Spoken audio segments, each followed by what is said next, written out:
जगत के पालनहार भगवान श्री कृष्ण पवित्र ग्रंथ गीता में अपने परम मित्र अर्जुन से कहते हैं कि मानव शरीर 5 तत्वों और 3 प्रकृतियों से बना है। 5 तत्व भूमि, गगन यानी नभ, वायु, अग्नि और जल है। वहीं 3 प्रकृति सतो, रजो और तमोगुण है। ये तीनों गुण धरातल पर जन्म लेने वाले हर व्यक्ति में होते हैं। सतो गुण वाले व्यक्ति सात्विक विचारधारा के होते हैं। ऐसे लोग क्षमावान, दयावान, कर्मवान, शीलवान और गुणवान, सहनशील होते हैं। सतोगुणी लोग भगवान श्री कृष्ण की शरण में आते हैं। वहीं रजोगुणी लोग इच्छा प्राप्ति हेतु देवताओं की शरण में जाते हैं, जबकि तमोगुणी लोग भूत प्रेत की उपासना करते हैं। तमोगुणी लोग मांस और मदिरा का सेवन भी करते हैं। लेकिन क्या आपको पता है कि मदिरा की उत्पत्ति कब हुई और कैसे ये स्वर्ग में मिलने वाले सोमरस से भिन्न है? तो आइए जानते हैं आज के इस वीडियो में।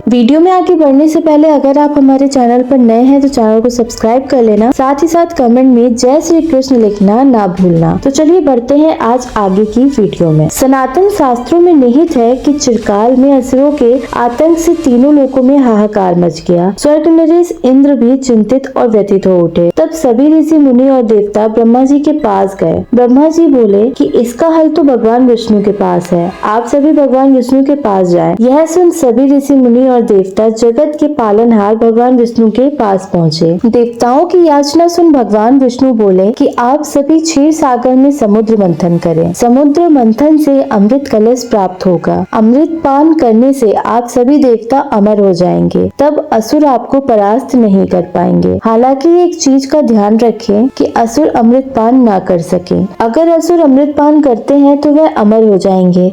तब असुरों को हराना बेहद मुश्किल होगा। इसमें आपको असुरों की भी मदद लेनी पड़ेगी। इसके बाद सभी देवता असुरों के पास गए और उन्हें समुद्र मंथन की जानकारी दी। असुरों को देवताओं का प्रस्ताव पसंद आया। तत्क्षण ही असुर राजी हो गए। इसके बाद वासुकी नाग और मंदार पर्वत की मदद से समुद्र मंथन किया गया। असुरों ने कहा कि पहले ही निर्णय कर लेते हैं कि पहला रत्न कौन लेगा और दूसरा किसको प्राप्त होगा। ऐसा करने से वाद विवाद नहीं होगा। उस समय देवता एक क्षण के लिए सहम गए। इसके बाद भगवान विष्णु को प्रणाम कर सहमत हो गए। इसमें तय हुआ कि पहला रत्न असुरों को दिया जाएगा, वहीं दूसरा देवताओं को दिया जाएगा। नियत समय पर समुद्र मंथन शुरू हुआ। समुद्र मंथन से पहले विष निकला। इससे सभी देवी देवता और प्राणी मूर्छित हो गए। उसी समय देवताओं ने भगवान शिव से याचना की। तब भगवान शिव ने चराचर के कल्याण हेतु विषपान किया। विष के चलते भगवान शिव का गला नीला पड़ गया। इसके लिए भगवान शिव को नीलकंठ भी कहा जाता है। इसके बाद दोबारा समुद्र मंथन हुआ।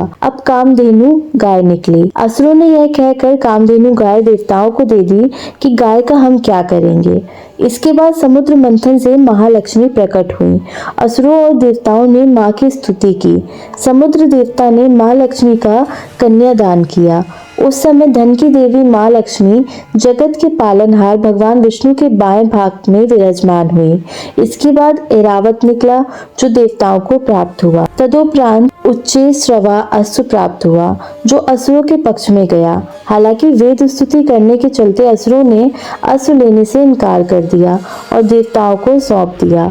असुर बोले, वेद बोलने वाला घोड़ा मेरे काम का नहीं हो सकता, ये आप लोग ही रख लें। पुनः समुद्र मंथन हुआ। इस समय मदिरा निकली। इसे देख असुर प्रसन्न हो गए। तत्क्षण असुरों ने मदिरा पान किया। इसके बाद कुछ समय तक असुर नशे में चूर रहे। मदिरा का सेवन कर असुर बेहद प्रसन्न हुए। जब नशा कम हुआ तो फिर समुद्र मंथन शुरू हुआ। धार्मिक मान्यता है कि मदिरा की उत्पत्ति समुद्र मंथन के समय हुई। सोमरस देवताओं का प्रिय पेय है। स्वर्ग में सोमरस प्राप्त होता है। इस पेय को ग्रहण करने से व्यक्ति बलशाली होता है। इसका उपयोग यज्ञ के समय भी किया जाता था। धार्मिक मत है कि सोमरस पीने से युवावस्था बरकरार रहती है। सोम नामक औषधि को पीस कर रस तैयार करने की विधि के चलते इसे सोमरस कहा जाता है। सोमरस स्वास्थ्य के लिए लाभदायक पेय है। इसके सेवन से अतुल बल की प्राप्ति होती है।